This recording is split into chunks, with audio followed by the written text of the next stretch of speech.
আমি almost ready. ঠিক আছে, জামাটা আমি পরে নিয়েছি, এবার স্কিন কেয়ার করবো, তাহলেই হয়ে যাবে রেডি।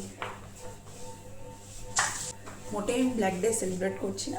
হাই, তো চলো আজকে কলেজে যাওয়ার জন্য রেডি হওয়া যাক। তো আজকে কলেজে যাওয়ার জন্য আমি ব্ল্যাক কুর্তিটা সিলেক্ট করেছিলাম উইথ ব্ল্যাক জিন্স। আমি জানি না কেন অন্য জিন্স থাকার সত্ত্বেও আজকে আমার ব্ল্যাকটাই পরতে ইচ্ছা করছিল। তো যাই হোক, সেটাই পরে নিয়েছিলাম, কারণ কি নিজের মনের শোনা উচিত, অন্য কারণ না। তারপর স্কিন কেয়ারের পালা। স্কিন কেয়ার খুবই মিনিমাল, যেটা প্রত্যেককে করে থাকে একটা ডে স্কিন কেয়ার রুটিন, সেটাই আমি করেছিলাম।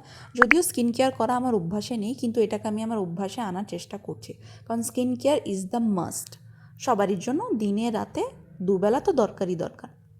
আরেকবার বলে দিচ্ছি কী কী স্কিন কেয়ার করেছিলাম, সেটাই শুনে নাও তোমরা। যদিও জানি তোমরা সবাই সব কিছুই জানো, তাও একবার বলে দিচ্ছি। ফার্স্টে টোনার, তারপর লিপটা খুব ড্রাই হয়ে যাচ্ছিলো বলে একটা লিপ বাম অ্যাপ্লাই করেছিলাম, তারপর একটা সিরাম অ্যাপ্লাই করেছিলাম। সিরামটা অ্যাবজর্ব হয়ে যাওয়ার পর সানস্ক্রিন, আর যেহেতু সকালবেলা যাচ্ছিলাম, সানস্ক্রিন তো মাস্ট, সানস্ক্রিন ছাড়া বাইরে বেরোনো যাবে না। আর সবশেষে একটু লিপস্টিক, বাস। তারপর চুলটা বেঁধে নিয়েছিলাম, আর পারফিউম সবশেষে তো দরকারই দরকার। আর একটা জিন্সের জ্যাকেটটা নিয়ে নিয়েছিলাম যাতে স্কিনটা ড্রাই না হয়, খুবই বাজে অবস্থা স্কিনের, চুলের। তো যাই হোক, এইসব নিয়ে একটা পরে অন্য ভিডিওতে কথা বলবো। তো বাস, আমি রেডি আজকে কলেজে যাওয়ার জন্য। তো আজকের মতন এটুকুই, দেখা হচ্ছে নেক্সট ভিডিওতে। বাই।